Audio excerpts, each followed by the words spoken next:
friends. Come read this story with me. It's called Hired Help for Rabbit. Let's see what this rabbit is up to. Rabbit weeded the last row in his carrot patch.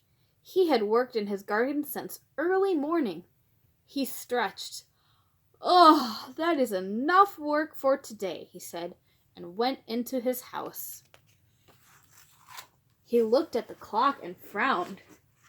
"It's later than I thought." Just then, the phone rang. It was Rabbit's friend, Duck.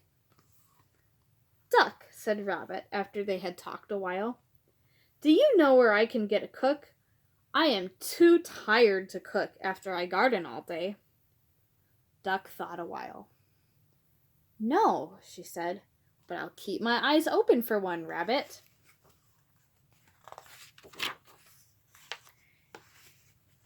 Rabbit thanked Duck and hung up. As he was thinking about what to make for his supper, there was a knock on the door. "Why, come in, Squirrel," said Rabbit. "I am not good company tonight. I have been so busy in my garden, I have not had time to cook dinner yet. You don't know of any cook looking for work, do you, Squirrel?" "Why, I cook very well, you know, Rabbit. You remember how you loved my wilted cabbage." "The job is yours, Squirrel. When can you start?" "Right now," said Squirrel. "I'll cook you a fine dinner while you have a rest." "Thank you, Squirrel." Rabbit put his feet up on his footstool and relaxed. He listened to soft music on his radio, and he listened to dinner sounds coming from the kitchen. How lucky he was to find a cook. Rabbit dozed off, and when he awoke, he smelled something strange. Smoke hung in the air over his chair. His eyes began to burn. "Dinner is ready," called Squirrel brightly. Rabbit sat down at the table. On his plate was something black. "Carrots in orange sauce," said Squirrel proudly. "Shouldn't carrots be orange in color?" asked Rabbit. Squirrel frowned. Then a tear ran down his face. "You loved my carrots and orange sauce at my house, Rabbit." "Never mind," said Rabbit. "I'm not too hungry now anyway." Squirrel brought in some turnips. They were raw. Then he brought in the dessert. It stuck to Rabbit's teeth and tasted like toothpaste. "Oh, that doesn't sound good." The next day, Rabbit showed Squirrel how to cook carrots in orange sauce. Then he showed him how to cook turnips. He was in the kitchen all day long. There was no time to garden. The next day, Squirrel overcooked the beans. He undercooked the parsnips, and the stove was coated with food that had boiled over. When Rabbit went to the kitchen, Squirrel was at the table sobbing. Rabbit put his arm around his shoulder. "Don't worry, Squirrel. Not everyone is a cook. You just sit down, and I will get our dinner." Rabbit put on his apron and cooked cabbage for two. They sat down and ate together. Squirrel looked happy again and took 2 more helpings of cabbage. Rabbit went to the kitchen and made some more. My goodness, that kitchen sure is a mess. That evening, Weasel came by. "Weasel, do you know where I can get a gardener?" asked Rabbit. "I am so busy cooking for Squirrel and me that I have no time to work in my garden." "Why, I garden," said Weasel. "I could start tomorrow." "Really?" said Rabbit. "The sooner the better. Now I can stay inside and relax and just cook our meals." The next day, Rabbit looked out his window. Weasel was whistling as she worked, but she had pulled up all of Rabbit's lettuce from the ground. "Oh no. I thought it was weeds," she said when Rabbit pointed at it. "No, Weasel, these are the weeds," he said, pointing to them. Rabbit spent the day trying to replant his lettuce. The next day, Weasel overwatered the peas. She underwatered the onions. She picked green tomatoes instead of red ones. When Rabbit showed her mistakes, she felt bad. She sat down on the replanted lettuce and sobbed.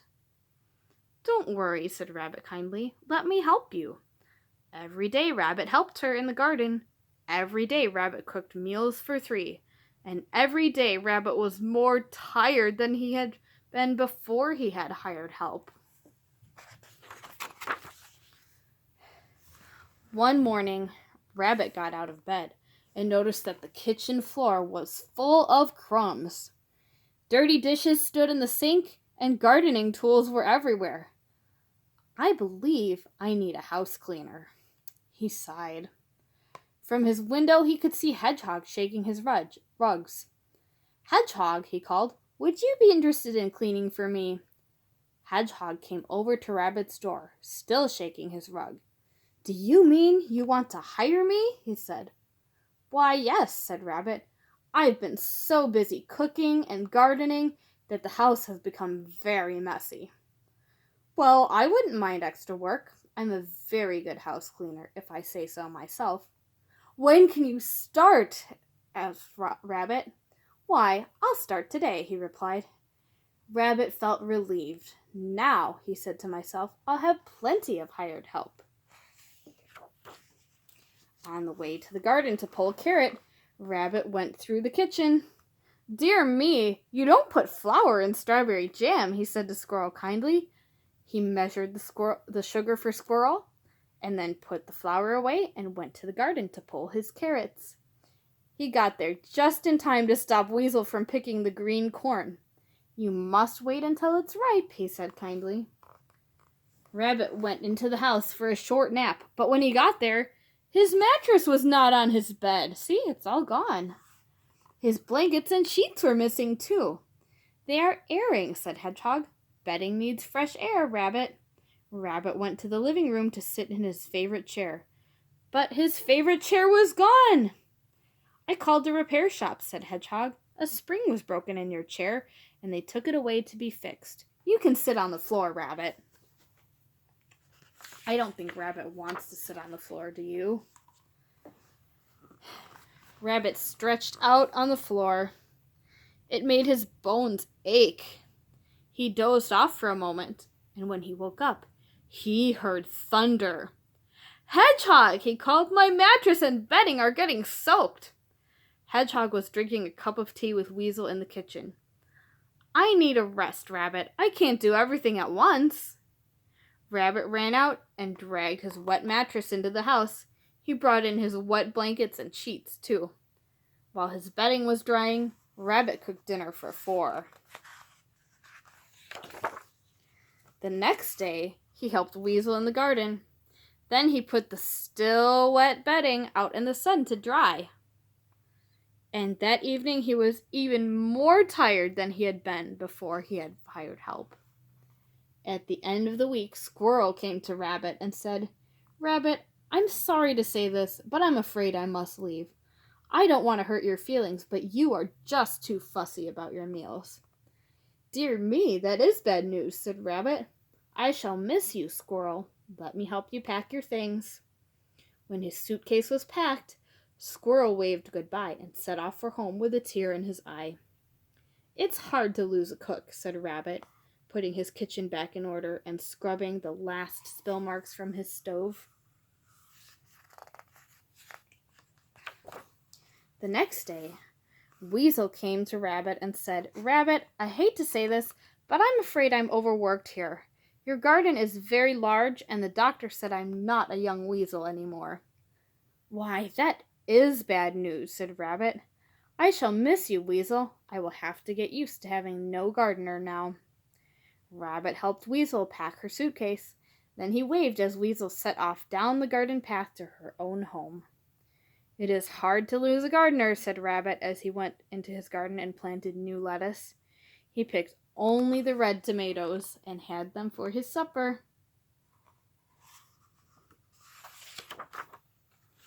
The next day, Rabbit felt full of pep again, even though he was still sleeping on the floor because his mattress was still damp. As he was making breakfast for himself and Hedgehog, Hedgehog came into the kitchen and cleared his throat. "Rabbit," he said nervously, "I have something on the order of bad news. The extra job is more than I can handle. Quite frankly, Rabbit, you have let the place go. You could use 2 house cleaners, you know." "Do you want to leave?" asked Rabbit. "Is that what you're saying?" "I'm afraid so," admitted Hedgehog. "I'll help you pack," said Rabbit kindly. When Hedgehog left, Rabbit sighed. "It's not easy," he said, "losing all of one's hired help. I'll just have to make the best of it." That afternoon, Rabbit put the dried mattress back on his bed. He put clean sheets and blankets on it. Then he went to the shop and got back his chair with the broken spring. He sat in it and put his feet up and rested. When he was hungry, he cooked supper for one. After supper, the phone rang. It was Duck. "Hello, Rabbit," she said. "I heard you found yourself a cook and a gardener and a house cleaner. How have things worked out?" "Things have worked out very well, Duck. Very well indeed." "And are you less tired now, Rabbit?" "Yes, Duck," replied Rabbit, with his feet up on the footstool. "I can honestly say I am less tired today than I have been in a long, long while." "Well, good, Rabbit. There's nothing like good hired help, is there?" "No, Duck, there's nothing like it," he said, hanging up the phone. "Except no hired help," Rabbit chuckled to himself.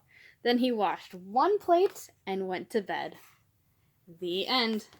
I guess Rabbit learned that it was better to do things for himself if he wanted them done right. Bye, friends. See you later.